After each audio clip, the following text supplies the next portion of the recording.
अस्सलाम वालेकुम। उम्मीद है आप सब खैर खैरियत से होंगे। अच्छा, जो प्लानिंग P6 प्राइमरीरा का जो कोर्स का हमने सिलसिला शुरू किया था, उसका आज पांचवा लेक्चर है। लेक्चर शुरू करने से पहले कुछ चीज़ें हम डिस्कस करेंगे। आपके कुछ क्वेश्चंस थे, कुछ क्यूरीज थे, तो उसको पहले डिस्कस करते। अच्छा, मैं सबसे पहले सेटिंग और बेसिक्स पे इसलिए फोकस कर रहा हूँ। कुछ लोग कह रहे हैं कि आप डायरेक्ट प्रोजेक्ट से स्टार्ट करें। तो असल में मेरा सिर्फ मकसद यही है कि जो फ्रेश लोग हैं यहाँ पे, अ, या जिन्होंने जॉब नहीं की, जिन्होंने एग्जीक्यूशन नहीं किया, तो उनके लिए फिर थोड़ा सा मसला होगा। तो इसलिए मैं सेटिंग और बेसिक पे इसलिए फोकस कर रहा हूँ। मेरा मकसद यही है कि आप लोग सॉफ्टवेयर के साथ यूज्ड हो जाए, क्योंकि आप एक दफ़ा प्रोजेक्ट बनाएंगे, थोड़ा सा सेटिंग्स पे काम करेंगे, क्योंकि हर प्रोजेक्ट से पहले हमने कुछ ज़रूरी सेटिंग्स होती है जो हमने ज़रूरी लाजमी करनी होती है।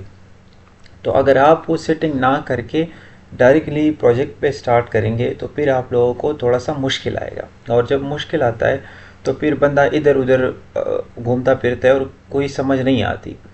तो इसलिए मेरा फोकस यही है कि आप लोग सॉफ्टवेयर के साथ यूज्ड हो जाएं, और प्रोजेक्ट बनाने से पहले, चाहे आप किसी कंपनी में जॉब कर रहे हैं, या आप अपना प्रैक्टिस कर रहे हैं, या आप किसी की और बंदे के लिए जब फ्रीलांस काम कर रहे हैं, तो आप लोग ये सेटिंग ज़रूर करें ताकि आप लोग का कंसेप्ट क्लियर हो। जब आप सॉफ्टवेयर को ओपन करते, क्लोज करते, फिर अगेन ओपन करते, फिर उसमें आप खुद प्रैक्टिस करते, तो आप इन चीज़ों के साथ यूज्ड हो जाते सॉफ्टवेयर के साथ, तो फिर आप लोगों के लिए सॉफ्टवेयर पे काम करना मुश्किल नहीं होता।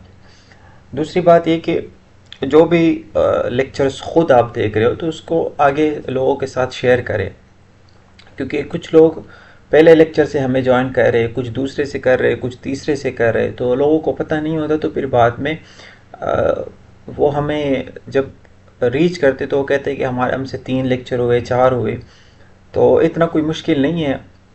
अगर कोई अभी भी देख रहा है तो जस्ट सिंपल आपने करना ये है, क्योंकि हमारा फ्री कोर्स है। तो आपने सिंपल ये करना है कि हमारे यूट्यूब चैनल पे जाना है, और वहाँ पे जितने भी आज तक 4 लेक्चर हुए तो वो आपने कवर करने। मैक्सिमम अगर आपका टाइम लगे तो 2 घंटे लगेंगे, क्योंकि पहले दो लेक्चर थे वो थ्योरेटिकल थे, वो ऑलमोस्ट तकरीबन 20-20 मिनट के थे। तीसरा जो लेक्चर था वो भी तकरीबन 40 मिनट का है, और चौथा लेक्चर भी ऑलमोस्ट इतना ही है। तो अगर आप मैक्सिमम एक दिन निकाल के आप इनको 2 घंटे देंगे तो आप हमें वो कर सकते हैं। तो फिर हम साथ साथ चल के, और जो ऑलरेडी हमारे साथ काम कर रहे हैं, तो उनको मेरा रिक्वेस्ट ये है कि आप कोई भी लेक्चर हो, जब आप लेक्चर देखते तो उसके बाद खुद प्रैक्टिस कर लिया करें। अच्छा, जिन लोगों के पास लैपटॉप नहीं है, उनके क्वेश्चंस आए हुए थे कि हमारे पास लैपटॉप नहीं है तो क्या हम मोबाइल पे, तो बिल्कुल आप देख सकते हैं, लेकिन आप अपने साथ एक कॉफ़ी लेके उस पर आप नोट करें, पॉइंट्स नोट करें, ताकि आप लोग जब भी P6 पे काम कर रहे हो तो फिर आप लोगों के पास मटेरियल हो। जब मटेरियल अवेलेबल होगा तो फिर आप लोगों के लिए आसानी होगी। तो अब फिर चलते हैं आज की लेक्चर की तरफ। अब मैं P6 खोलता हूँ। जो भी नए बंदे, वो हमेशा जब भी ये खोलते तो उनको कोई ना कोई मसला आता है। तो मैं सिंपल जाके वही इसी तरह जो भी डेटाबेस आप लोगों के लिए बनाया है, ठीक है, मैं अभी वही पे खोलता हूँ, ठीक है, तो ताकि आप उसके साथ यूज्ड हो। तो फिर करते हमारा P6। जब भी इस पे मैं क्लिक करता हूँ, जब भी आपने स्टार्ट पे जाना है, P6 क्लिक करना है, ठीक है। तो जैसे ही आपका सॉफ्टवेयर ओपन होगा तो आपके पास ये वाली विंडो आती है, ठीक है। अब इसमें मेरे कई डेटाबेस पड़े हुए हैं, ठीक है। अब ये वाली जो डेटाबेस है, मैं इस पे अपने कंपनी का काम करता हूँ, तो इसलिए मैं ये ओपन नहीं करता। आप लोगों के लिए मैंने एक अलग बनाया हुआ है। आपने ये सेलेक्ट करके जो भी आपने अपना पासवर्ड दिया है, फॉर एग्ज़ाम्पल 1243, आपने वो करके ओके कर देना है, ठीक है।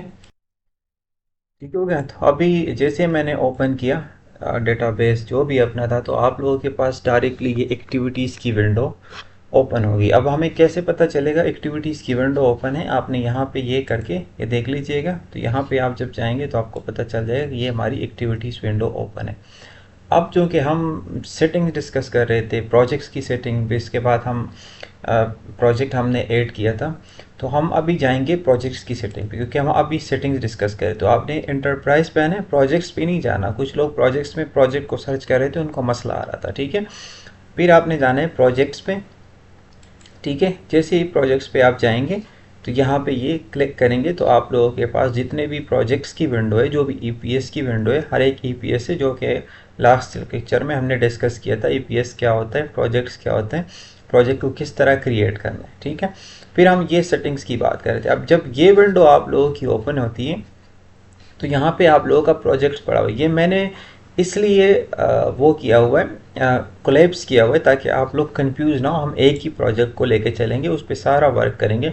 हम इंजीनियरिंग, प्रोक्योरमेंट, हर चीज़ को डिस्कस करेंगे। एपीसी प्रोजेक्ट को एक स्टार्ट से करेंगे लास्ट तक। आप लोगों के एस कर्व बनाएंगे, रिवाइज इन रिकवरी स्केड्यूल करेंगे, ईओटी करेंगे, सारा कुछ करेंगे, लेकिन स्टेप वाइज करेंगे ताकि आप कंफ्यूज ना हो। जो भी अगर एक फ्रेश बंदा भी है वो भी काम कर रहा हो P6 पे, तो उनको भी मसला ना हो। जो एक्सपीरियंस बंदा हो तो उनको भी मसला ना हो, ठीक है।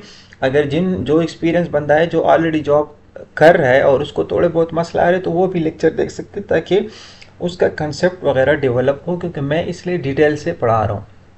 अच्छा, फिर एक भाई को मसला आ रहा था।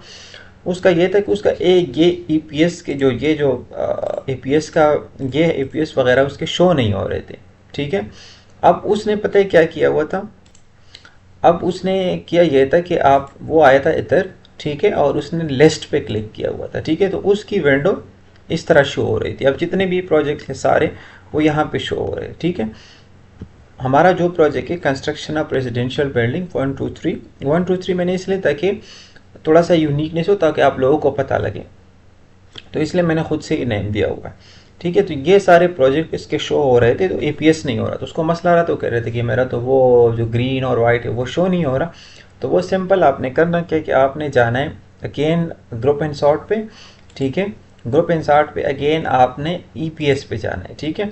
अच्छा, उसको किसी ने बताया था, वो क्या कर रहा था, वो जा रहा था, अगर मैं लिस्ट पे करूँ और कस्टमाइज पे जाऊँ और यहाँ पे ईपीएस करूँ, ठीक है, यहाँ पे ईपीएस करूँ, तो ये देखो ये नहीं हो रहा, ये इसी तरह ही आ रहेगा। वो प्रॉपर जिस तरह ईपीएस की विंडो होती है, हो तो गया, सारे आ गए आपके पास, लेकिन वो जो जिस तरह वो कलरिंग थी, जिस तरह वो कोडिंग थी, वो चीज़ नहीं शो हो रही थी, ठीक है। तो अगेन आपने क्या करना है, आपने ईपीएस क्लिक करना है, तो आपके पास ईपीएस की विंडो ओपन हो जाएगी। ये तो थे आपके क्वेश्चंस। दूसरा ये कि चलो हम लेक्चर का रीकैप करते हैं कि पिछले लेक्चर में हमने क्या पढ़ा था, ताकि आप लोगों को थोड़ा बहुत आइडिया हो और रिकॉल भी हो मेमोरी। तो पहले लेक्चर में हमने प्रोजेक्ट्स के बारे में पढ़ा था, ऑपरेशंस के बारे में पढ़ा था कि प्रोजेक्ट्स में क्या डिफरेंस है, ऑपरेशंस के में क्या डिफरेंस है। फिर दूसरे लेक्चर में हमने बेसिक्स पढ़े थे कुछ के, हम आगे क्या पढ़ेंगे उसके थ्योरेटिकल हमने पढ़े थे कि एक्टिविटी क्या होती है, एक्टिविटी के टाइप्स क्या होते हैं, ड्यूरेशन क्या है P6 में, ड्यूरेशन के कितने टाइप्स है P6 में। फिर ईपीएस क्या होता है, डब्ल्यूबीएस क्या होता है, इसके कितने लेवल्स होते हैं। तो ये सारी चीज़ें हमने लेक्चर 2 तक पढ़े थे। तीसरे लेक्चर में हमने एक प्रोजेक्ट क्रिएट किया था और प्रोजेक्ट्स क्रिएट करके उसको कैलेंडर डेट्स वगैरह असाइन किए थे, ठीक है। फिर चौथे लेक्चर में हमने सेटिंग शुरू की थी कि हम एक प्रोजेक्ट्स शुरू करने से पहले हम क्या क्या सेटिंग्स करेंगे और क्या क्या उसके लिए ज़रूरी है। अब लेक्चर 5 की बात आती है। लेक्चर 5 में आज हमने क्या करना है, हमने डिस्कस किया था पिछले लेक्चर में journal, notebook, budget log, spending plan, budget summary, dates, ये सारा कुछ हमने डिस्कस किया था, ठीक है। आज हम जो पढ़ेंगे, आज हम पढ़ेंगे डिपार्ट्स, ठीक है, डिपार्ट्स। फिर इसके बाद रिसोर्सेज, फिर सेटिंग, ठीक है, और इसके बाद फिर हम कैलेंडर असाइन करेंगे जो अपना प्रोजेक्ट है, ठीक है। एक तो होता है P6 में एक अपना बिल्ट इन कैलेंडर होता है जो कि स्टैंडर्ड कैलेंडर कहलाता है। लेकिन अगर हम क्लाइंट हमसे कोई स्पेसिफिक कैलेंडर का कहे कि आपने इस कैलेंडर को लेके चलना है, तो हम आज वो कैलेंडर भी क्रिएट करेंगे। तो डिपार्ट्स में क्या है, अच्छा डिपार्ट्स में क्या होता है, डिपार्ट्स में जब भी आप आएंगे तो सबसे पहले आपके पास है ड्यूरेशन टाइप, ठीक है। अच्छा, ये हमने सारे लेक्चर 2 में डिस्कस किए थे कि फिक्स ड्यूरेशन क्या होता है, फिक्स ड्यूरेशन इन यूनिट्स पर टाइम क्या होता है, फिक्स यूनिट्स क्या होते हैं, फिक्स यूनिट्स इन टाइम क्या होता है, ठीक है। अच्छा, अब सबसे पहले अगर हम पहले की बात करें, फिक्स ड्यूरेशन इन यूनिट्स। अब नाम से ज़ाहिर है कि ड्यूरेशन और यूनिट्स दोनों फिक्स होंगे, ठीक है। अच्छा, मोस्टली P6 में जब भी हम काम करते तो हम इसी को चुप करके यूज़ करते, फिक्स ड्यूरेशन इन यूनिट्स, ठीक है। आपने फिक्स ड्यूरेशन इन यूनिट्स यूज़ करना है। अब P6 में जहाँ भी ड्यूरेशन की बात आती है या यूनिट्स की बात आती है, तो अब ड्यूरेशन का मतलब क्या होता है, ठीक है। ड्यूरेशन की जब भी बात आती है, ठीक है, तो हमारे पास होते हैं ड्यूरेशन, 4 किस्म का ड्यूरेशन है, ठीक है। हमारे पास या तो ईयर्स में होगा, ठीक है, ठीक है, या ड्यूरेशन होगा मंथ्स में, ठीक है, या मंथ्स में होगा, ठीक है, या ड्यूरेशन हमारे पास होगा डेज में, ठीक है, या ड्यूरेशन हमारे पास होगा मिनट्स में,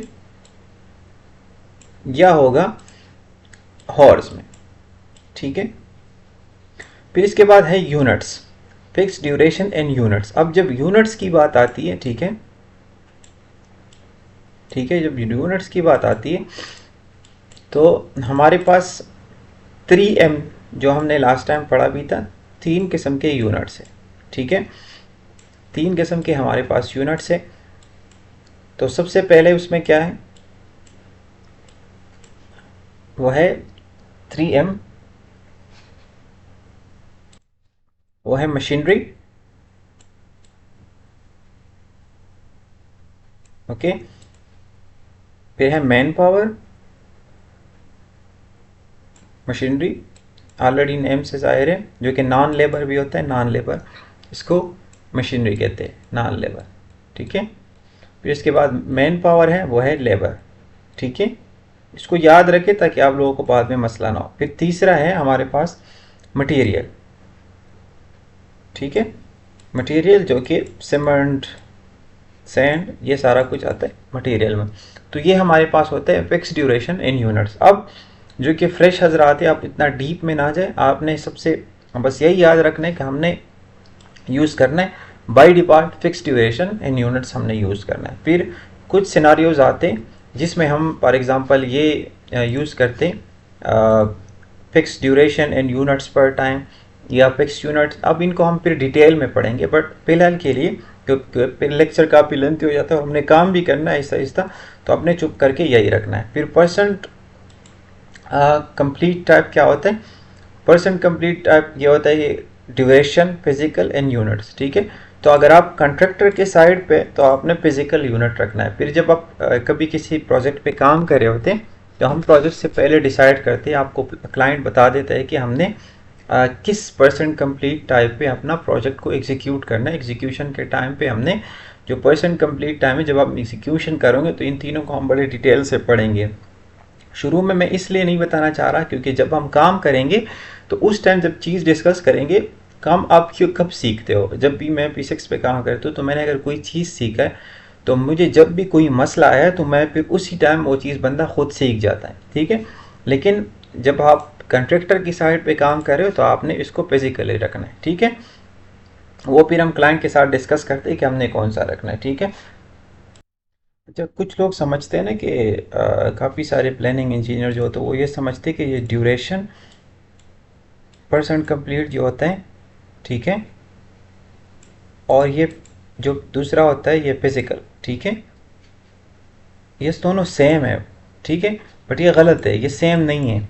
क्यों सेम नहीं है? फॉर एग्जांपल अभी अगर हमारे पास 2 दिन का काम है, ठीक है, और उसमें 1 दिन काम हमने किया है, ठीक है, 2 दिन का काम है, तो होना तो ये चाहिए था कि 1 दिन का, जब हमारे पास 1 दिन गुजर गया, 2 दिन का काम है, ठीक है, तो होना ये चाहिए था कि 50% हमारा काम कंप्लीट हो, ठीक है। लेकिन अगर आप साइड पे जाते हैं, ठीक है, और इस फिजिकली देख देते हैं, ठीक है, फिजिकल को देख के जब आप साइड पे फिजिकली देख लेते हैं और वहाँ पे एक काम हुआ है 30%, ठीक है, तो अच्छा होना तो ये चाहिए था ड्यूरेशन, क्योंकि 2 दिन हमारे पास ड्यूरेशन थी, ठीक है। तो बाई डिफ़ॉल्ट जहन में यही आता है ना कि हमारे पास 50% होना चाहिए था, 2 दिन थे, 1 दिन गुजर गया, लेकिन फिजिकली वहाँ पे कंप्लीट हुआ है 30%। अच्छा, अब जो ये 50 और 30% के दरमियान में जो डिफरेंस आता है, 30 और 50% के दरमियान में जो 20% डिफरेंस आता है, ठीक है, 30% डिफरेंस आता है, इसको हम कहते हैं EAC, ठीक है, EAC, एस्टिमेट इट कंप्लीट, ठीक है। अच्छा, इसको हम फिर जब हम काम करेंगे ना, ये एक क्राइटेरिया हमारे पास जनरेट होता है, उसको कहते हैं EVM, ठीक है। अब जब हम काम करेंगे ना, पहले मैं इसलिए नहीं बता रहा, जब हम काम करेंगे ना तो फिर इसको हम फर्दर डिस्कस करेंगे, ठीक है। बट आपने ये याद रखना है कि ड्यूरेशन परसेंट और फिजिकल परसेंट कंप्लीट सेम चीज़ नहीं है। ठीक हो गया। इसके बाद ये क्लियर करता हूँ स्क्रीन को, ठीक है। इसके बाद हमारे पास जो तीसरा आता है वो है, ये जो हमारे पास आता है ये है एक्टिविटी टाइप, ठीक है। अच्छा, अब एक्टिविटी की टाइप्स हमने लेक्चर 2 में ये सारे पढ़े थे। माइलस्टोन क्या होता है, ठीक है। Milestone is a fix reference point which show the progress of the project, एक पॉइंट तक पहुंचने के लिए, ठीक है। एक रेफरेंस पॉइंट है बेसिकली, वो हमने सारा कुछ पढ़ा था डिटेल में। फिर इसके बाद लेवल ऑफ एफर्ट, ये अभी मैंने रिसेंटली एक प्रोजेक्ट में यूज़ किया था। हाँ, बहुत ही रेयरली यूज़ होता है तो आपने इस पर नहीं जाना। वो था ऑपरेशन एंड मेंटेनेंस का एक प्रोजेक्ट था, जिसका मैं आज स्केजुअल कल मैं बना रहा था। अगर किसी को चाहिए तो मैं आप लोगों के साथ शेयर भी करता हूँ। अपना ईमेल दे दीजिएगा तो मैं आपके साथ, बड़ा यूनिक सा प्रोजेक्ट होता है ऑपरेशन एंड मेंटेनेंस का, उसकी काफ़ी लंबी सारी एक्टिविटीज़ होती है। तो मैंने कल यूज़ किया था। जो बाकी है आप फिनिश यूज़ करते हैं, स्टार्ट यूज़ करते हैं, और ये जो बाकी है वो हम इतना यूज़ नहीं करते, ठीक है।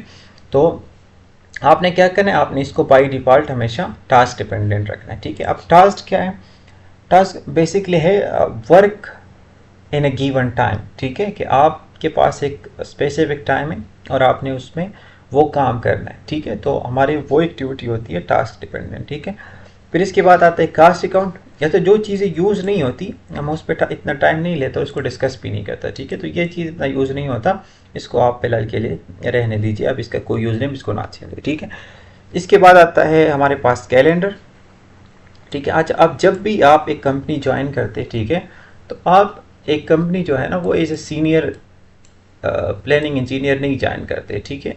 तो आप ये बात जहन से निकाल लें कि मैंने सारा कुछ ही मैंने करना है, ठीक है। आप लोगों के पास सीनियर इंजीनियर होता है, PM होता है, तो आप लोगों के पास जब भी कोई मसला आता है तो आप उनके साथ डिस्कस करते हैं और वो आपकी हेल्प करते हैं, ठीक है।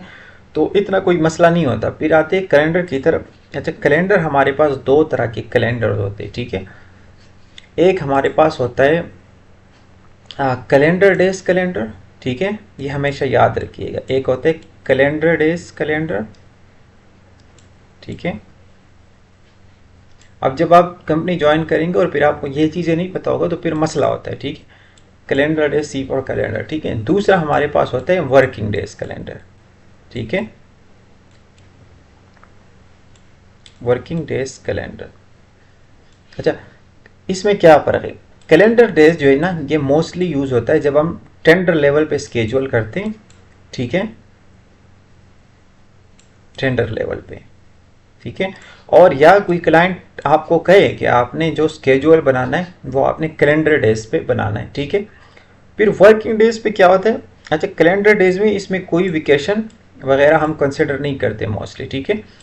इसमें मोस्टली ये होता है कि कैलेंडर की ही जो जितने भी कैलेंडर डेज है उसी के मुताबिक हम चलते। फॉर एग्जांपल जनवरी में हम कोई प्रोजेक्ट वो कर रहे हैं तो इसका स्टार्ट ही वो आपको कह रहे होंगे कि इस प्लान डेट से स्टार्ट करें 10 से, लेकिन कोई छुट्टी वगैरह कोई वेकेशन उसमें वो नहीं है, ठीक है। तो इसमें होता है कि 7 दिन का काम होता है, हर दिन काम होता है, ठीक है।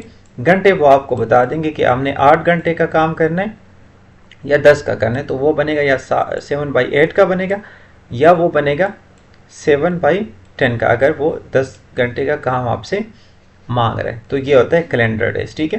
फिर वर्किंग डेज क्या होता है कि इसमें आपको स्पेसिफिक वर्किंग डेज असाइन करती है। फॉर एग्जांपल पाकिस्तान में अगर हम कोई प्रोजेक्ट करें तो वहाँ पे मोस्टली संडे की छुट्टी होती है, ठीक है।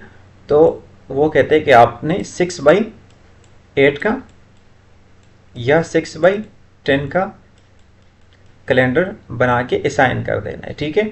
या अगर फ्राइडे की छुट्टी है गल्फ में, सऊदी में, दुबई में, तो हम फ्राइडे की छुट्टी वो करके 6/8 का कैलेंडर या 6/10 का कैलेंडर हम असाइन कर देते। अब हम असाइन करेंगे, बनाएंगे भी 6/10 का भी 6/8 का भी। 6 कहाँ से आए, 6 है कि 6 हमारे पास दिन है, वीक में 7 दिन होते हैं, ठीक है। तो अगर एक आप छुट्टी करेंगे तो आपके पास फिर कितने बचते हैं, आपके पास 6 दिन बनते हैं, ठीक है। ठीक हो गया।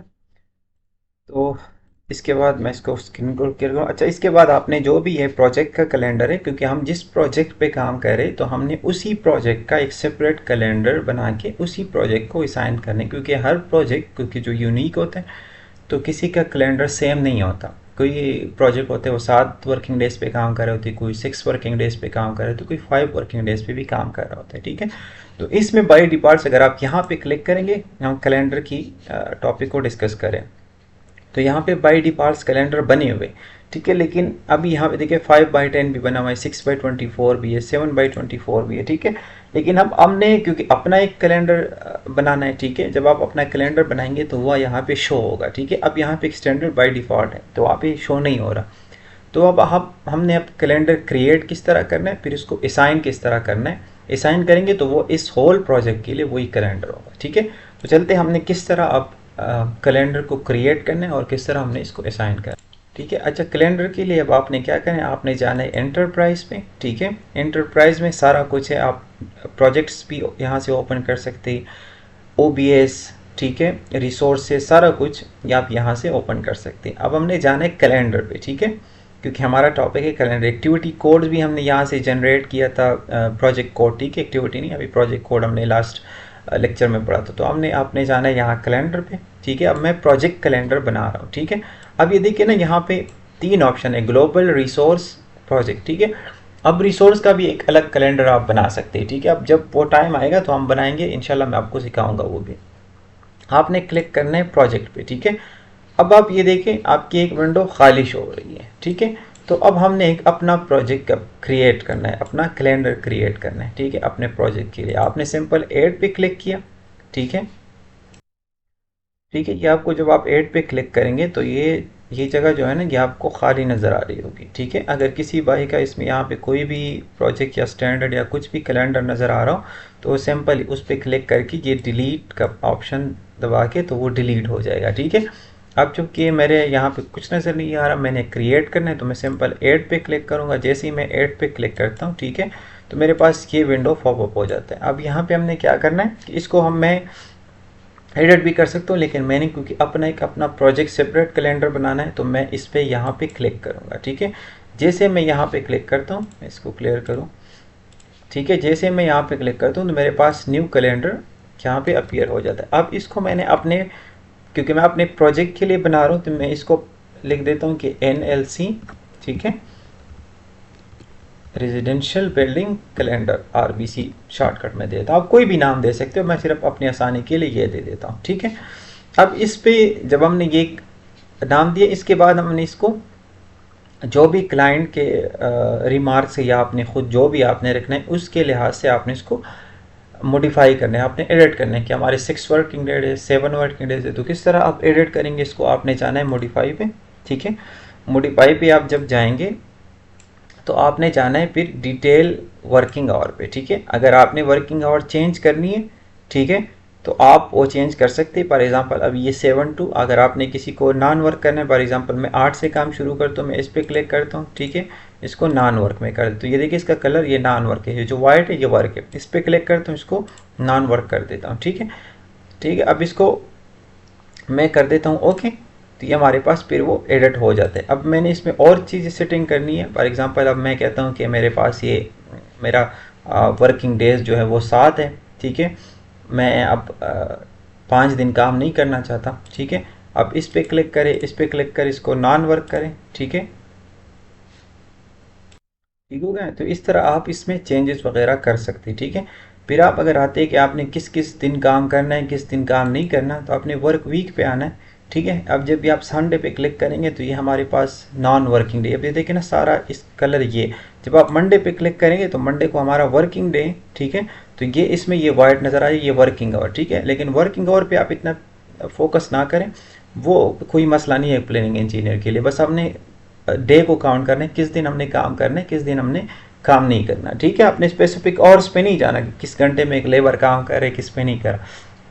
अब फॉर एग्जांपल संडे मैं इसको वर्क करना चाहता हूँ, मैं इस पर क्लिक करके मैं इसको वर्क करूँगा। फिर इसमें कौन कौन से आवर्स है वो आपने वो सेलेक्ट कर देने। ठीक है, वो आपने सेलेक्ट कर देने। फॉर एग्जांपल इस तरह वर्क ठीक है, जिस तरह ये पहले का हुआ है। ठीक है, सबका इसी तरह वो आपने करके वो आपने ओके कर देना है। ठीक है, अब ये जो है, ठीक हो गया। तो इस तरह फिर ये देख लीजिएगा, ये सारे वर्किंग डेज है, फ्राइडे भी वर्किंग है। ठीक है, अब सैटरडे नॉन वर्किंग, इसको मैं वर्किंग करना चाहता हूँ। ठीक है, मैं मेरी टाइमिंग है 8 से लेकर फॉर एग्जांपल 5 तक, मैं सबको सेलेक्ट करके वर्क कर देता हूँ। फिर अगर 1 घंटा मैंने ब्रेक कर देना है तो इसको और इसको वो सेलेक्ट करके इसको मैं नॉन वर्क कर देता हूँ। ठीक है, तो ये हमारे पास हो गया। फ्राइडे को अगर आपने नॉन वर्क करना है, ठीक है, आपने इसको सेलेक्ट करके नॉन वर्क कर देना है। ठीक है, तो इस तरह वो सारी सेटिंग करके जो भी आपकी वर्किंग आवर है इसको आपने इसी तरह से वो कर देना है, सेटिंग उनकी कर देनी है, किस दिन आपने काम करना है, किस दिन आपने काम नहीं करना।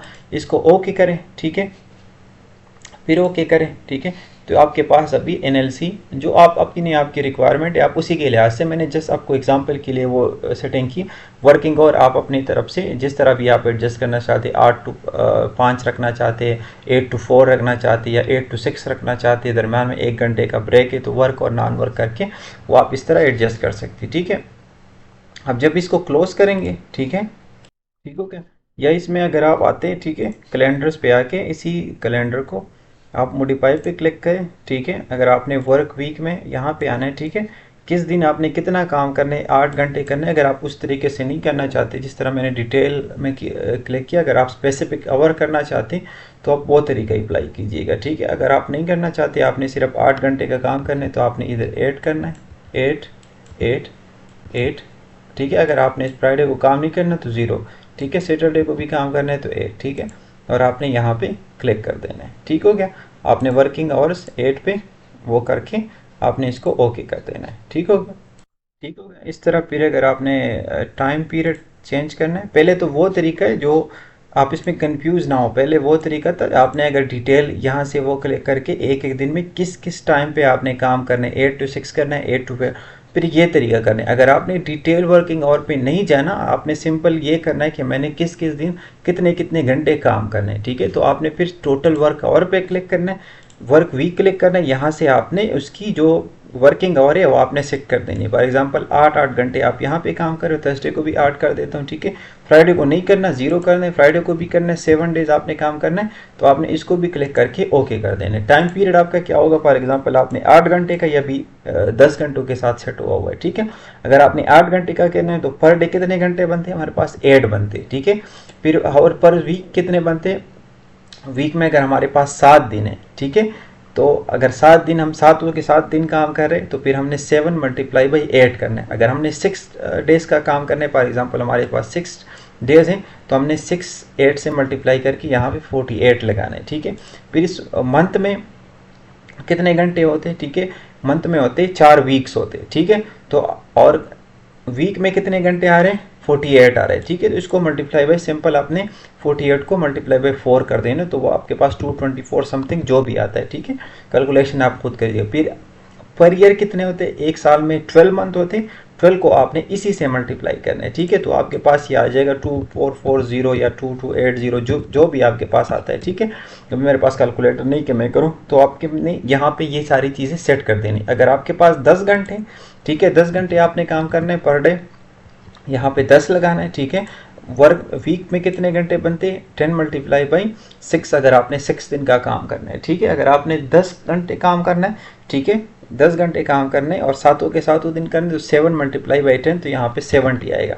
ठीक है, अगर आपने 6 घंटे काम करना है तो यहाँ पे फिर 60 आएगा। ठीक है, इसमें कितने आएंगे, मंथ में 4 वीक्स हैं, 4 6 24। ठीक है, तो आपके पास आता है इधर पे जो भी आएगा वो आपने पुट कर देना, फिर इसके बाद 12 से इसको मल्टीप्लाई करने, तो आपके पास ये सारी सेटिंग हो जाएगी। ठीक है, ठीक हो गया। ये सारी सेटिंग करने के बाद सबसे पहले कौन सा सेटिंग था, डिटेल था। अगर आपने स्पेसिफिक आवर्स चूज़ करने तो उसके लिए डिटेल पे जाना है। ठीक है, अगर स्पेसिफिक आवर चूज़ नहीं करने, सिर्फ आपने आवर्स लिखने, ठीक है, तो उसके लिए टोटल वर्क आवर पे जाना है, वर्क वीक पे जाना है। ठीक है, और इसके बाद आपने टाइम पीरियड पे जाना है, तो ये करना है। डिटेल पे जाना है तो डिटेल में फिर वर्क वीक कौन से है, आपने इसी तरह से वो सेटिंग करनी है जो आपको मैंने पहले करवा दी, कौन कौन से दिन काम करने हैं उसको सेलेक्ट करना है, कौन से दिन काम करना है नहीं करना, वर्क वीक वगैरह करना है, इस पर प्रैक्टिस लाजमी करनी है। ठीक है, इसको सारा कुछ ओके किया, सेलेक्ट किया, ओके किया, क्लोज किया। ठीक है, अब हमने इसको असाइन करना है, यहाँ पे वापस अपने कैलेंडर पे आना है। जैसे आप इस पर क्लिक करेंगे, ठीक है, आपके पास ये विंडो ओपन हो जाएगी। अब यहाँ पे हमारे पास वो कैलेंडर नहीं आ रहा, ठीक है, क्योंकि यहाँ पे हमारे पास डिस्प्ले में अगर आप जाते हैं तो यहाँ पे ग्लोबल कैलेंडर्स ही शो हो रहे हैं। अब हमने अप्लाई करना है, ये सेलेक्ट डिफॉल्ट कैलेंडर प्रोजेक्ट। अब हमने प्रोजेक्ट कैलेंडर को असाइन करना है। अब यहाँ पे क्लिक करेंगे, ठीक है, ठीक है। यहाँ पे अब ये ग्लोबल कैलेंडर ओपन है, हमने अपने जाना है क्योंकि हमने अभी अपने लिए प्रोजेक्ट कैलेंडर क्रिएट किया। तो हम प्रोजेक्ट कैलेंडर पे जाएंगे, ठीक है। इसके बाद हमारे पास ये वाला कैलेंडर आया, ठीक है, जो अभी हमने असाइन किया, तो हम इसको असाइन कर देंगे, ठीक है। तो अब ये हमारे पास कैलेंडर असाइन हो गया, ठीक है। अब दोबारा आप चेक कर सकते हैं, आप जाएंगे एंटरप्राइज पे, ठीक है, कैलेंडर पे, ठीक है, अब मॉडिफाई पे, ठीक है। अब आप अगर आप चेक करते हैं टोटल वर्किंग हमारे पास आज 8 घंटे का काम है, ठीक है। कोई छुट्टी आपने दिसंबर में भी जनवरी में भी कोई छुट्टी हमारे पास नहीं है, ठीक है। तो हमारे पास ये किसका कैलेंडर बन गया, ये हमारे पास बन गया 7/8 का कैलेंडर बन गया, ठीक है। आप इसके साथ अगर आप इसको प्रोजेक्ट पे जाके ना इसको मॉडिफाई करेंगे, इसको आप इसमें ब्रेक टेस्ट में लिख भी सकते हैं अपनी आसानी के लिए, ताकि आपको याद रहे कि मैंने कौन सा कैलेंडर असाइन किया है, ठीक है। तो मैंने असाइन किया है 7/8, ओके। 7 वर्किंग डेज है, 8 घंटे का काम हमने करना है, तो 7/8 का हमारा पास ये कैलेंडर बन गया है, ठीक है। तो ठीक होगा। तो ये हमारे पास था कैलेंडर। कैलेंडर हमने किस तरह क्रिएट करना है, किस तरह असाइन करना है, अकॉर्डिंग टू क्लाइंट जो भी उसकी रिक्वायरमेंट होती है। वो 5 दिन का क्या आपने 5 दिन पे जाके करना है, आप वो 6 दिन का क्या आपने 6 दिन का, वो 7 दिन का क्या, इस पर प्रैक्टिस लाजमी करना है। किस तरह हमने कैलेंडर को असाइन करना है, किस तरह हमने एक प्रोजेक्ट कैलेंडर को असाइन करना है, किस तरह हमने इसको क्रिएट कर देना है, ठीक है। फिर इसके बाद आती है रिसोर्सेज। रिसोर्सेज आपके पास ये विंडो जब ओपन हो जाती है, इसको आप जब क्लिक करते हैं, ठीक है, तो एक्सटर्नल इंटरनल सारा कुछ ये नज़र आता है। आपने किसी चीज़ को नहीं छेड़ना, आपने हमेशा के लिए ये रखना है स्टैंडर्ड रेट, ठीक है। जब प्रोजेक्ट भी बनाते हैं ये विंडो जब पॉपअप होती है तो हम इसमें स्टैंडर्ड रेट ही यूज़ करते हैं, ठीक है। फिर इसके बाद सेटिंग है, ठीक है, हमारी ये सारी सेटिंग ख़त्म होगी। फिर इस तरह हम इंशाल्लाह प्रॉपर प्रोजेक्ट पे काम करेंगे। फिर सेटिंग है, ठीक है। सेटिंग में हमारे पास ये होता है कि जो समराइज लेवल है वो आप किसको रखना चाहते हैं, लेवल 3 को, लेवल 2 को। जब हम ये पढ़ेंगे ना, जब हम WBS बनाएंगे तो इंशाल्लाह मैं आप लोगों के साथ ये सारे जो लेवल है WBS के, कितने लेवल्स है, किस किस लेवल को क्या कहते हैं, वो सारी चीज़ें हम डिस्कस करेंगे, ठीक है। अच्छा, हमारे पास सबसे पहले आता है कि fiscal year begin on the day first. अच्छा, अब 2 तरह के हमारे पास ईयर्स होते हैं, ठीक है। एक फिस्कल ईयर होता है, फॉर एग्जांपल आपने सुना होगा जो कि ऑडिट होता है, फॉर एग्जांपल पाकिस्तान में होता है जून टू जून होता है, ठीक है। तो वो उसको हम फिर फिस्कल ईयर कहते हैं, ठीक है।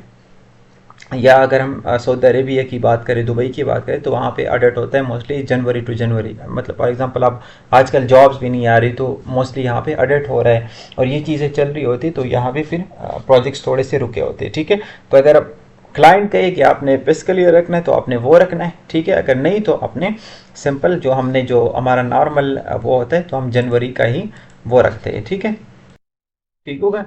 तो इधर से आपने इसकी अगर आप फरवरी से रखना चाहते हैं, मार्च से रखना चाहते हैं, इसको चेंज भी कर सकते हैं, लेकिन फिलहाल मैं इसको जनवरी से ही, क्योंकि हमारा ईयर शुरू होता है तो मैं इसको जनवरी असाइन कर देता हूँ, ठीक है। अब हमने इसको असाइन किस तरह करना है, हमने कैलेंडर को चेंज किस तरह करना है, इस स्पेशल कैलेंडर को, वो वाले कैलेंडर को नहीं, प्रोजेक्ट को, ठीक है। इसमें कन्फ्यूज़ ना हो, ठीक है। हमने सिंपल जाना है एक्टिविटीज़ में, हमने जाना है यहाँ पे राइट क्लिक करना है, टाइम स्केल पे जाना है, ठीक है। टाइम स्केल पे जाके तो ये है टाइप, ठीक है। वो कौन सा कैलेंडर यूज़ करना था, किस वर्किंग आवर पे काम करना था, ये हमने कौन सा कैलेंडर का टाइप यूज़ करना है, ठीक है। तो यहाँ पे जब आप क्लिक करते हो तो आपके फिस्कल कैलेंडर और वीक अप दे, तो हम क्योंकि हम नॉर्मल कैलेंडर यूज़ करते हैं जनवरी फरवरी, ठीक है, तो हमने इसको कैलेंडर असाइन करके, ठीक है, हमने इसको अप्लाई करना है, ठीक है, और हमने इसको ओके कर देना है, ठीक हो गया, ठीक हो गया। तो इस तरह आपने अपने फिजिकल ईयर को चेंज करना है, आपने एक्टिविटीज़ में जाना है, फिर आपने राइट क्लिक करके आपने टाइम स्केल पे जाना है, यहाँ से वो आपका चेंज हो जाएगा, ठीक है। इसके बाद हमारा है जो करेक्टर सेपरेटिंग कोड PWBS, ठीक है। ये इतना कोई ज़रूरी नहीं है, लेकिन फिर भी मैं आपको बता देता हूँ। ये डॉट यहाँ पे लिखा है, फॉर एग्जांपल हम अभी WBS में जाते हैं, WBS की विंडो में जाते हैं, हम कहाँ से जाएंगे, आप यहाँ पे क्लिक करेंगे तो आपके पास WBS की विंडो शो हो, ठीक है। 2 तरीक़ों से WBS हम ओपन कर सकते हैं, एक यहाँ से जाके, जब यहाँ पे जैसे आप आते हैं तो आपके पास ये वाली जो विंडो, ये WBS की, आपने प्रोजेक्ट पे जाना है, WBS पे क्लिक करना है, तो आपके पास WBS की विंडो ओपन हो जाती है। अब यहाँ पे आपको कैसे पता चलें ये WBS, अब ये देखिए ना, ये थोड़ा सा वाइट शो कर रहा है, ठीक है। अगर आप प्रोजेक्ट पे क्लिक करेंगे तो ये वाइट शो होगा। तो WBS में फॉर एग्जांपल मैं कोई भी WBS ऐड करता हूँ, ये ऐड करता हूँ, फिर अगेन इसको ऐड करता हूँ, तो ये अब देखो सेपरेशन इसकी किस चीज़ से हो रही है, ठीक है। अभी इसकी सेपरेशन हो रही है डॉट से, ठीक है। तो फॉर एग्जांपल अभी आपको सिर्फ समझाने के लिए मैं यहाँ पे कोई भी अपना कोई भी चीज़ में यहाँ पे फॉर एग्जांपल इस पे क्लिक करके मैं इसको यहाँ पे कोई भी ए बी लिख देता हूँ, ठीक है। ठीक हो गया। अब ये देख रहे हैं ना, उस डॉट की जगह हमारे पास ये ए बी आ गया, ठीक है। लेकिन हमने अपना उसी तरह वो अपना डॉट ही रखना है, ठीक है। तो हम फिलहाल इसके लिए डॉट ही चूज़ कर देते हैं। फिर जब हम डब्ल्यू बेस पे अगेन आते हैं तो ये उसको डॉट ही शो कर रहा है, ठीक है। जस्ट इसके लिए ये यूज़ होता है, बाकी हमने इसको रखना ही डॉट ही है, ठीक है। फिर इसके बाद है बेस लाइन फॉर अनवैल्यू कैलकुलेशन, ठीक है। तो हमारे पास दो किस्म के बेस लाइन होता है, एक होता है प्रोजेक्ट बेस लाइन, एक होता है यूज़र प्राइमरी बेस लाइन, ठीक है। ये यूज़र प्राइमरी बेस लाइन जो होता है ये कहाँ पे यूज़ होता है, किस क्या यूज़ है इसकी, ठीक है। एक तो हमारे पास प्रोजेक्ट बेस लाइन होता है जब भी हमारे पास सारा कुछ डिसाइड होता है, इनिशियल स्केड्यूल जो हमारा सबमिट करते हैं, ठीक है, इनिशियल स्केड्यूल। और फिर जितने भी क्लाइंट्स की जो भी रिमार्क्स वगैरह है वो आते हैं और वो सारा कुछ आप क्लियर करके जब अगेन सबमिट करवाते हैं और वो उसको अप्रूव कर देता है कि ठीक है ये हमारा बेस लाइन है, ठीक है, ये हमारी ड्यूरेशन है, ये हमारे रिसोर्सेज है, ठीक है, ये हमारा सारा कुछ है, ये अप्रूव्ड है। और इसी बेस लाइन इसी ड्यूरेशन फॉर एग्जांपल जनवरी से स्टार्ट है और दिसंबर तक है, ठीक है, 1 जनवरी से 1 दिसंबर तक प्रोजेक्ट के इस पे डिसाइड हो जाता है। तो ये हमारा बेस लाइन, हम इसको फिर असाइन करते हैं, सारा कुछ हम करेंगे, ठीक है। फिलहाल के लिए आपने सिर्फ कॉन्सेप्ट समझना है। तो ये जब असाइन कर देते तो आपका ये प्राइमरी जो आपका प्रोजेक्ट बेस लाइन है वो आपका एक ही दफ़ा बन जाता है, ठीक है। फिर आपका प्राइमरी बेस लाइन होता है यूज़र प्राइमरी बेस लाइन। कभी कभी हमारे पास कोई भी चेंजेस आते हैं, स्कोप में चेंजेस आते हैं, कोई भी चेंज जाता है, ठीक है, या क्लाइंट कुछ कहे आपने एडिशन आता है, सब्ट्रैक्शन आता है, जो भी चीज़ें होती है तो हम इसके लिए एक अलग बेस लाइन क्रिएट कर देते हैं, ठीक है। इसी बेस लाइन को फिर कहते हैं यूज़र प्राइमरी बेस लाइन, ठीक है, ताकि हमें पता हो कि इसकी वजह से हमारे जो प्रोजेक्ट के जो हमारा प्रोजेक्ट का स्कोप है इस पर क्या फ़र्क आ रहा है। तो इसके लिए हम क्रिएट करते हैं user primary base line. But फिलहाल के लिए हमने इसी को रखना है, इसी को क्लिक करके इसी को सेलेक्ट करना है, ठीक होगा। इसके बाद हमारे पास है, इसको मैं क्लियर करूं, ठीक है। इसके बाद हमारे पास जो नेक्स्ट है यहाँ पे वो है टोटल फ्लोट लेस देन और इक्वल टू, ठीक है। ये हम क्राइटेरिया होता है, ठीक है। अगर हमारे पास टोटल फ्लोट होता है 0, ठीक है, टोटल फ्लोट वगैरह ये हमने सारा कुछ डिस्कस किया था, ठीक है। अब टोटल फ्लोट अगर हमारे पास 0 है, ठीक है, तो वो एक्टिविटीज़ हमारे पास होती है क्रिटिकल, ठीक है। फ्लोट आपको पता होगा, ठीक है, कि अगर हम कोई भी एक्टिविटी लेट करें और हमारे पास उसमें कोई प्रोजेक्ट पे कोई भी फ़र्क ना आए तो इसको वो फ्लोट, तो अगर हमारे पास ये क्रिटिकल है, ठीक है, तो 0 इसका फ्लोट होगा, ठीक है। अब इसमें हम क्राइटेरिया भी सेट कर सकते हैं कि हमारे फॉर एग्जांपल हम यहाँ पे लिख देते हैं 0 आवर शो हो रहा है तो तभी ये फ्लोट शो होगा। हम इस पे यहाँ पे अगर 2 आवर्स लिखते हैं, ठीक है, तो फिर वो वाली एक्टिविटी सिर्फ क्रिटिकल होंगी जिसमें फ्लेट 2 आवर्स आएगा। या अगर हम इसको 2 डेज कर देते, ठीक है, 2 डेज कर देते तो वो वाली एक्टिविटी फिर क्रिटिकल होंगी जिसमें हम क्राइटेरिया सेट करते। लेकिन हम ये करते नहीं, सिर्फ आपको समझाने के लिए बताया, पहला हमने इसको इसी तरह ही रखना है, ठीक है। अच्छा, एक चीज़ हम भूल गए यहाँ पे इसमें डिफ़ॉल्ट्स में एक ऑटो नंबरिंग, ठीक है। अब ऑटो नंबरिंग क्या चीज़ है, ठीक है, ये वाली जो है ये, क्योंकि ये यूज़ होता है अक्सर, ठीक है। अब फॉर एग्जांपल मैं एक्टिविटीज़ में जाता हूँ, आपको समझाने के लिए मैं इस तरह एग्जांपल देता हूँ, ठीक है। इसको मैं डिलीट कर देता हूँ ये WBS को, ठीक है। अच्छा, एक्टिविटीज़ में आता हूँ। अब मैं एक्टिविटीज़ पहले से एक ऐड हुई हुई है, ठीक है, मैं 2 3 4 एक्टिविटीज़ में ऐड करता हूँ। अब इसका जो एक होते हैं प्रीफिक्स, एक होते हैं सफिक्स। प्रीफिक्स जो पहले आता है, सफिक्स जो बाद में आता है, ठीक है। अच्छा, ये जो प्रीफिक्स है अब ये बाय डिफ़ॉल्ट ए शो कर रहा है। ये क्यों शो कर रहा है, क्यों हम इधर पे हमारा, ठीक है, हमारा यहाँ पे जो है हमारे पास ये ए शो हो रहा है, ठीक है। अब इसको मैं अगर चेंज करता हूँ, फॉर एग्जांपल आपने देखा होगा स्ट्रक्चर के लिए स्ट्रक्चर एक्टिविटीज़ STR लिखा होता है, इंजीनियरिंग के लिए ENG लिखा होता है, तो वो यहाँ से चेंज होता है। वो फिर हम बाद में ये हमें एक्टिविटी कोड्स के लिए भी हमारा यूज़ आएगा। तो फॉर एग्जाम्पल मैं इंजीनियरिंग की एक्टिविटीज़ है स्टार्ट में, या प्रोक्योरमेंट की फॉर एग्जांपल मैं स्ट्रक्चर कर देता हूँ तो STR लिखा होता है, ठीक है। तो मैं इसको STR कर देता हूँ, ठीक है। अब सफिक्स आपने शुरू कहाँ से करना है, 1000 से करना है, मैं फॉर एग्जांपल 100 से करता हूँ, ठीक है। अब इंक्रीमेंट कितनी होनी चाहिए, 10 होनी चाहिए, आप 5 कर देते हो, मैं 5 कर देता हूँ फॉर एग्जांपल आपको समझाने के लिए। अब जब मैं एक्टिविटी ऐड करूँगा, ठीक है, इसको मैं डिलीट कर देता हूँ, ठीक है।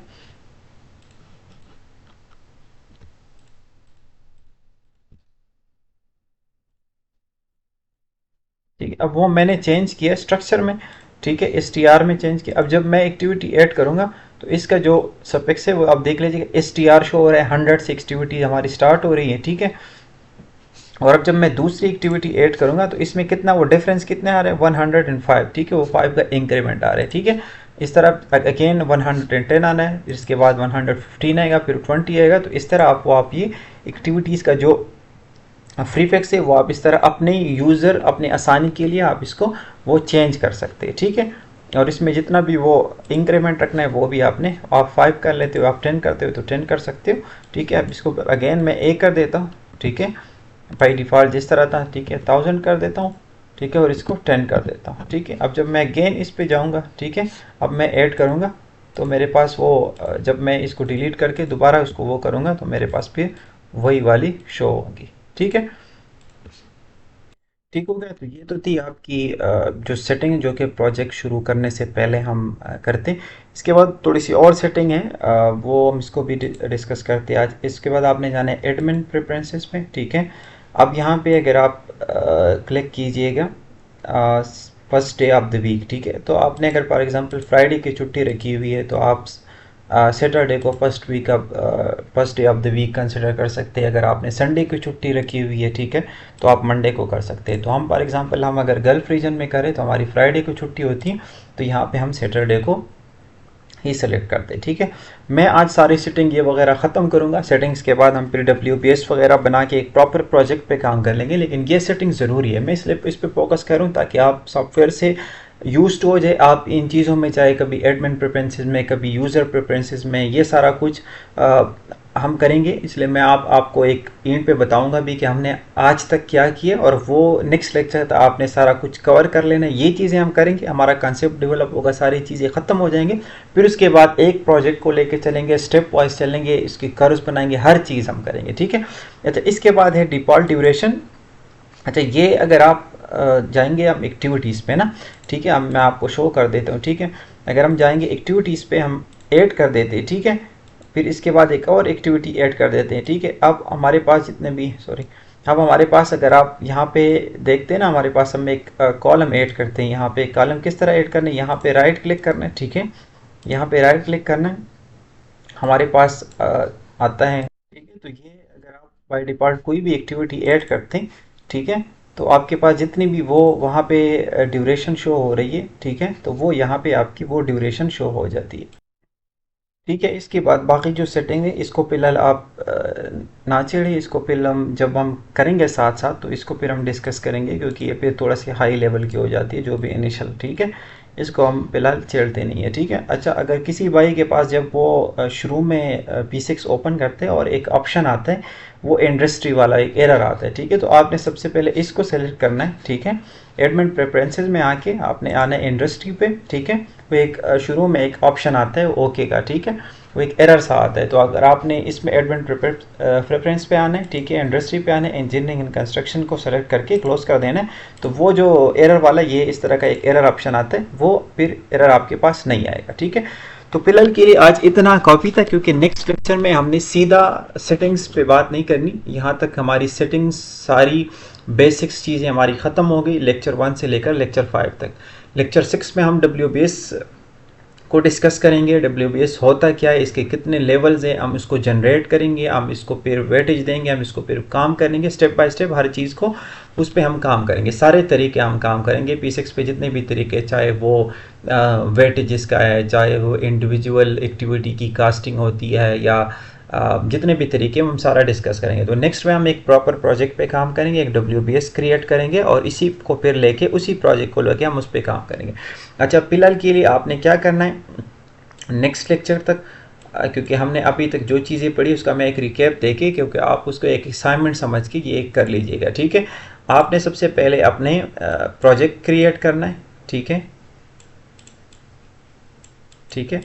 हमने आज तक ये किया, फिर इसके बाद हमने EPS क्रिएट किया था, सॉरी मैं नंबर वाइज कर लेता हूँ। आप EPS क्रिएट करें, ठीक है, ठीक है। अपना एक कंपनी में इसका फिर OBS क्रिएट करें, क्योंकि ये चीज़ें हमने लेक्चर 1 से लेकर लेक्चर 5 तक हमने सारा कुछ पढ़ा है, ठीक है।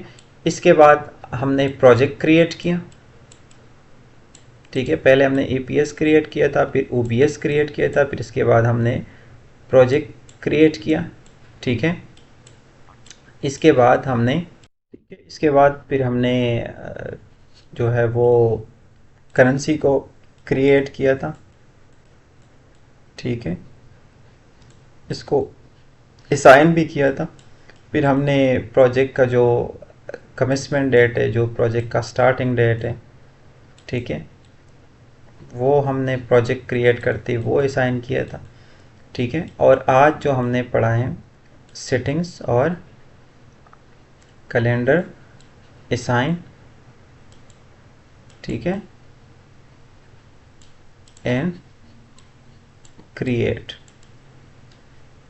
तो ये हमारे पास कुछ टॉपिक थे, 1 2 3 4 5 6। तो ये आज तक हमने ये चीज़ें क्लियर की। ये बिफोर द प्रोजेक्ट्स हैं, ठीक है, जो कि ये चीज़ें करनी पड़ती। अब नेक्स्ट जब हम पढ़ेंगे तो नेक्स्ट हमारे पास WBS होगा। ठीक है, एक्टिविटीज़ हम फिर ऐड करेंगे। ठीक है, WBS क्रिएट करेंगे, फिर उसमें हम एक्टिविटीज़ ऐड करेंगे। फिर इसी एक्टिविटीज़ को हम लेके उस पर एक पूरा, जिस तरह हमारे पास रिपोर्ट्स होती है, ठीक है, हम फिर इसके बाद एग्जीक्यूशन करेंगे, प्रोग्रेस अपडेट वगैरह सारा कुछ हम करेंगे। किस तरह हमने एक एक्टिविटी को अपडेट करना है, प्रोग्रेस अपडेट करना है, किस लिहाज से करना है, साइट से किस तरह डेटा लेना है, ठीक है, PMS किस तरह क्रिएट करना है, project management sheet, measuring sheet जो होती है, वो सारा कुछ हम करेंगे, स्टेप वाइज करेंगे। फिलहाल के लिए अपने नेक्स्ट लेक्चर तक आपने करना क्या है, आपने एक APS क्रिएट करने है, सबसे पहले कंपनी बनानी है, फिर आपने OBS क्रिएट करना है, ऑर्गेनाइजेशन ब्रेकडाउन स्ट्रक्चर क्रिएट करना है, फिर आपने प्रोजेक्ट क्रिएट करना है। यही प्रोजेक्ट क्रिएट कीजिएगा जो हमने क्रिएट किया, ताकि हम एक साथ चले, एक ही सिस्टम में चले। कोई मसला भी आएगा तो आप दोबारा वीडियो देखेंगे या मेरे साथ कांटेक्ट करेंगे तो हम उनको डिस्कस करेंगे। एक स्टार्टिंग डेट चूज़ कर लीजिएगा, कोई भी चूज़ कर लीजिएगा, मेरा वाला जो मैंने चूज़ किया, नहीं तो आप अपना एक चूज़ कर लीजिए। कैलेंडर क्रिएट करना है और फिर उसको असाइन करें, आपकी मर्ज़ी। आप 6 डेज कैलेंडर असाइन करते, आप 7 डेज करते, ठीक है, या आप 8 डेज करते। मेरा रेफरेंस ये होगा, शुरू में आप 6 डेज कीजिएगा, फ्राइडे की छुट्टी आप रखिएगा। ठीक है, एक तो आपके कॉन्सेप्ट डेवलप होंगे, और ये आपको पता भी होगा कि मैं गल्फ रीजन के लिए कर रहा हूँ, तो वहाँ पे फ्राइडे आप होता है। तो फिर बाद में अगर क्लाइंट कहता है फॉर एग्जांपल, तो आप वो चेंज कर सकते हैं। ठीक है, कैलेंडर क्रिएट करके इसको असाइन कर दीजिएगा। फिलहाल के लिए यही आप एक असाइनमेंट समझ लीजिए, कर लीजिएगा। नेक्स्ट में हम इंशाल्लाह WBS से डायरेक्ट शुरू करके एक प्रोजेक्ट पे काम करेंगे। तो फिलहाल के लिए इतना ही। इंशाल्लाह मैं कोशिश करूँगा कि नेक्स्ट लेक्चर भी जल्दी अपलोड करूँ। अस्सलाम वालेकुम।